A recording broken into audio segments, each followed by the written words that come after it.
Assalamualaikum warahmatullahi wabarakatuh. Kembali lagi bersama saya Roswanti di rubrik Kabar Priangan.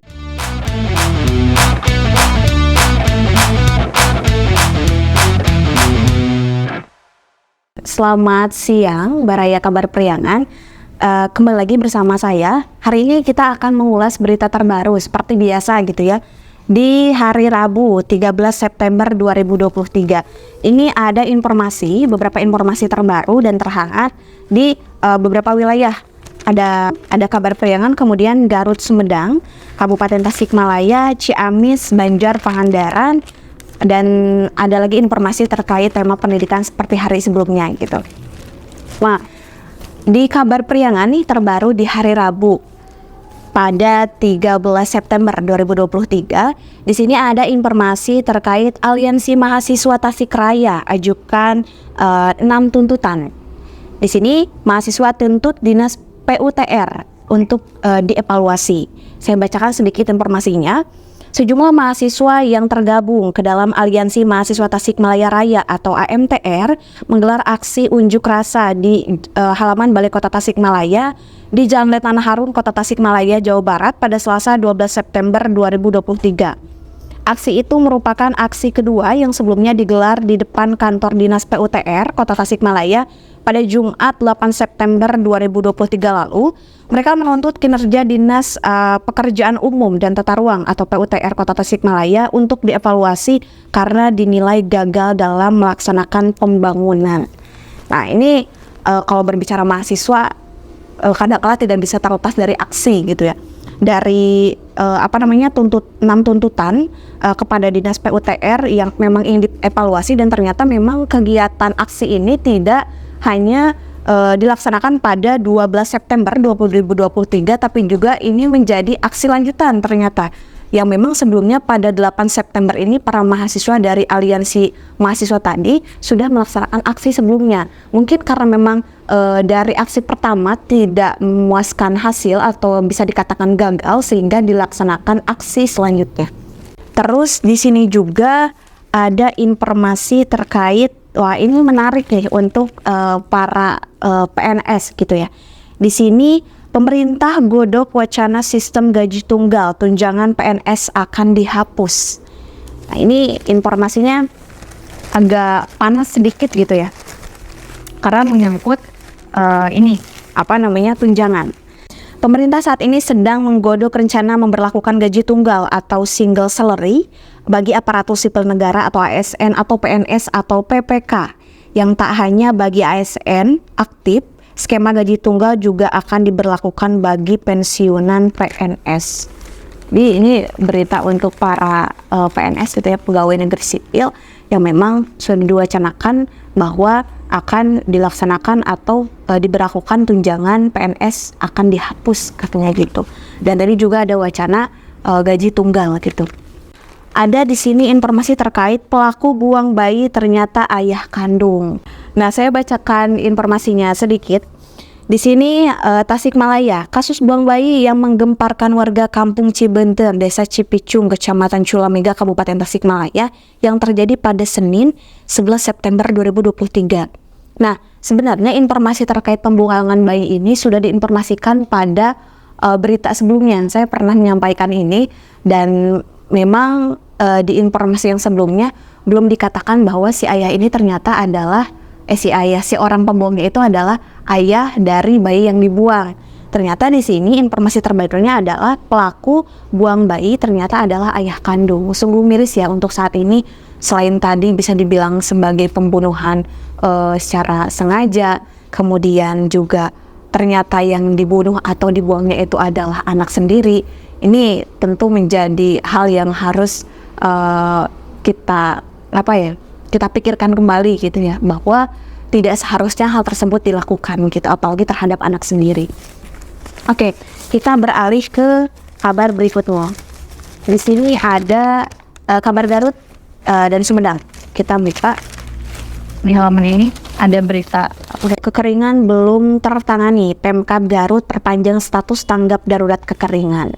Ini juga masih hampir sama ya kayak yang hari sebelumnya terkait kemarau. Udah mau kemarau, dan beberapa pihak juga melakukan upaya untuk menangani hal tersebut gitu, entah dari PDAM atau misalkan BPBD yang memang mendistribusikan air bersih. Nah, kalau di sini Pemkab Kabupaten Garut perpanjang status tanggap darurat kekeringan. Nah, saya bacakan informasinya sekilas.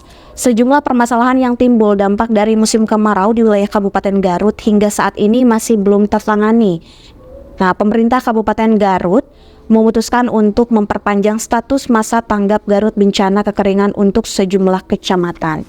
Nah, jadi mungkin bisa dibilang upaya yang tadinya itu hanya dilakukan sesaat, mencoba untuk sekiranya bisa ditangani atau tidak, ternyata itu tidak cukup untuk ditangani, sehingga Pemkab Garut melakukan perpanjangan status tanggap darurat kekeringan gitu. Jadi ada perpanjangan waktu untuk menangani kemarau tersebut.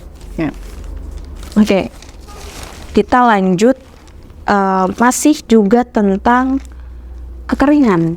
Ini ada informasi sebanyak 12 kecamatan di Sumedang rawan air bersih. Ini dampak dari kekeringan juga ya, para baraya kabar priangan, bahwasannya dari fenomena alam yang terjadi dari kemarau ini bisa memberikan dampak yang luas dan negatif gitu ya.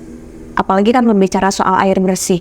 Berbicara air kan itu sangat sekali dibutuhkan untuk kita semua. Entah itu untuk mandi ataupun misalnya untuk minum, makan dan lain-lain, itu sangat dibutuhkan gitu. Dengan situasi yang seperti ini tentunya ini juga menjadi pusat perhatian pemerintah untuk memberikan upaya ataupun tindakan yang bisa membantu kita semua yang memang terdampak kekeringan agar tetap bisa mendapatkan air bersih.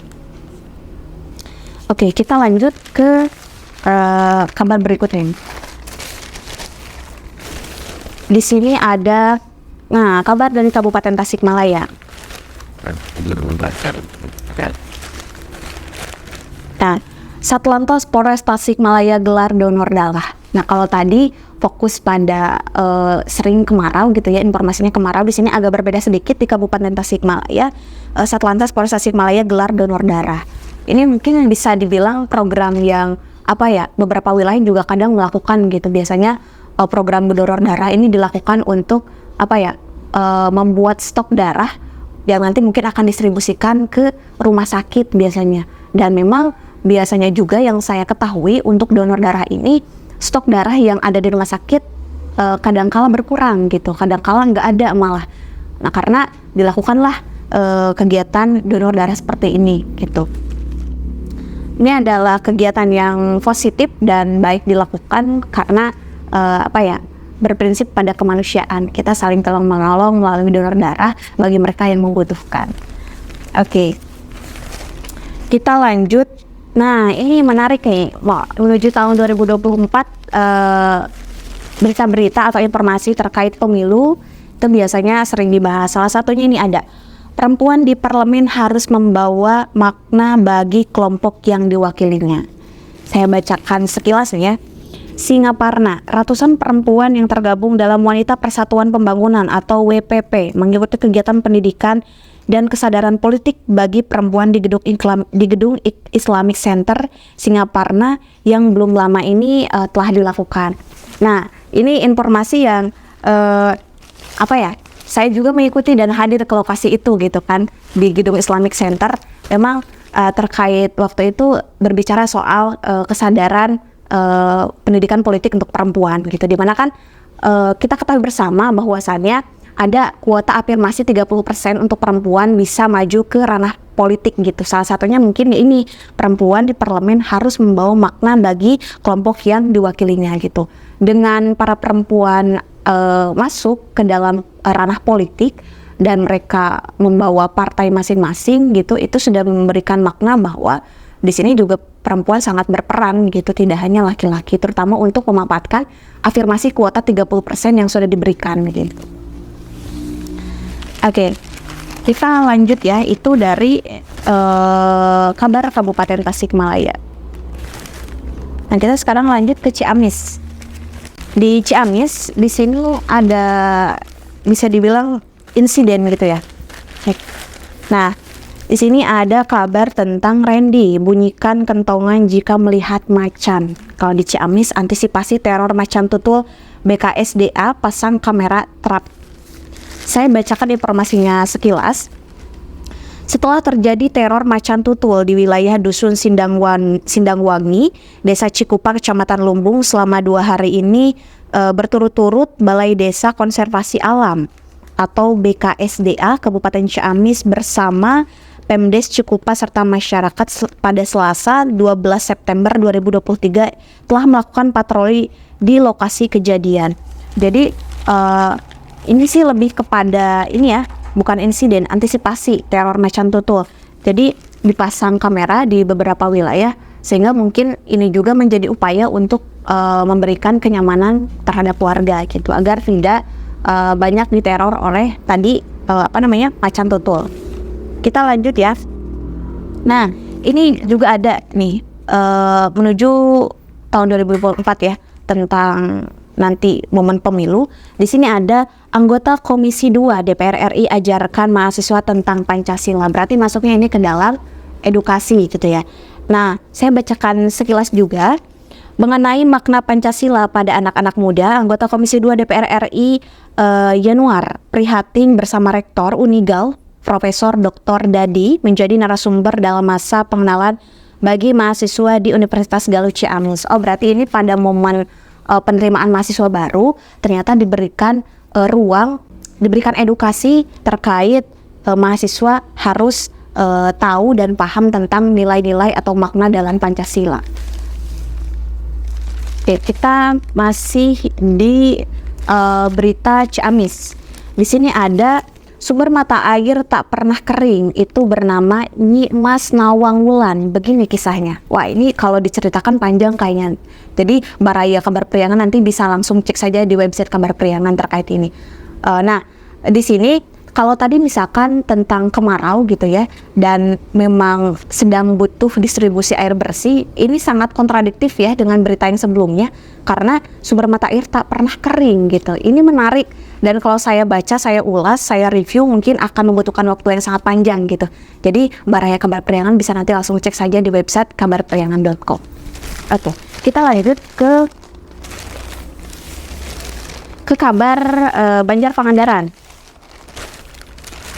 Di sini ada informasi terkait Kejari Kota Banjar musnahkan barang bukti kasus kejahatan. Nah, di sini informasinya dikatakan bahwa Kejaksaan Negeri atau Kejari Kota Banjar memusnahkan ribuan ragam barang bukti yang memiliki kekuatan hukum tetap atau inkraj dari 15 perkara tindak pidana yang sudah putus di Majelis Blakim Pengadilan Negeri atau PN Kota Banjar. Nah, ini lebih pada tindak kasus kejahatan gitu ya.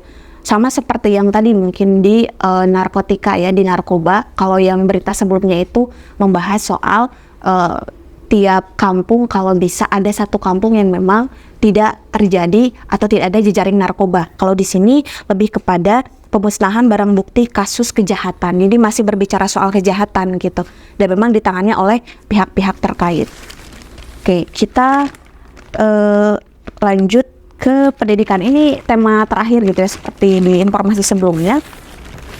1.557 siswa berkompetisi pada O2SN 2023. Saya bacakan informasinya sebentar. Kementerian Pendidikan Kebudayaan Ristek dan Teknologi atau Kemendikbudristek melalui Balai Pengembangan Talenta Indonesia atau BPTI Pusat Prestasi Nasional Puspresmas menyatakan sebanyak 1.550 siswa siap berkompetisi pada ajang Olimpiade Olahraga Siswa Nasional O2SN pada tahun 2023. Nah, ini juga bisa menjadi informasi ya untuk Baraya Kabar Priangan bahwasannya Kemendikbud ini memang sebetulnya mempunyai program rutinan gitu di tiap tahunnya. Karena dulu juga saya pas waktu zaman sekolah ikut kompetisi O2SN gitu. Ini memang menjadi ajang yang sangat penting juga karena bisa membuat para siswa khususnya mungkin di Indonesia bisa memberikan kontribusi untuk bangsa, terutama dari talenta-talenta yang dimiliki dari prestasi sehingga akan mengharumkan nama bangsa khususnya. Nah, ini sudah di penghujung ya Baraya Kabar Priangan. Tidak lupa juga saya akan informasikan ada ragam iklan. Nah, di ragam iklan ini pastinya banyak sekali promosi-promosi brand ataupun produk Tapi kebanyakan di sini saya lihat ada brand ini ya, brand mobil gitu ya, kayak berita yang sebelumnya di laman terakhir ini ada promosi-promosi dari mulai produk-produk, tapi memang didominasi oleh kendaraan gitu. Nah, khusus untuk Baraya Kabar Priangan yang memang ingin atau sedang membutuhkan barang-barang promosi nih, barang-barang atau produk-produk yang sedang diskon besar-besaran, itu bisa dilihat di koran cetak Kabar Priangan. Di laman akhir itu pasti selalu ada iklan-iklan gitu, dan siapa tahu memang itu sangat dibutuhkan oleh Baraya Kabar Priangan gitu kan.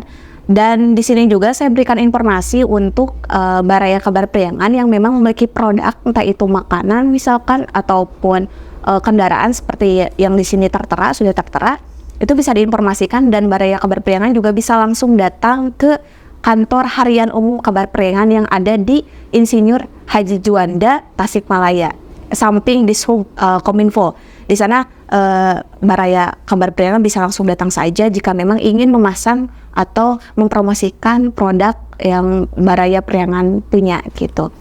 Mungkin itu adalah berita terbaru dan terhangat dari Kabar Priangan di tanggal 13 September pada hari Rabu yang tadi sudah saya sampaikan. Semoga ini menjadi berita yang bermanfaat dan menjadi pengingat khususnya di berita yang sifatnya edukasi seperti tadi narkoba dan peka terhadap lingkungan. Sekian dari saya.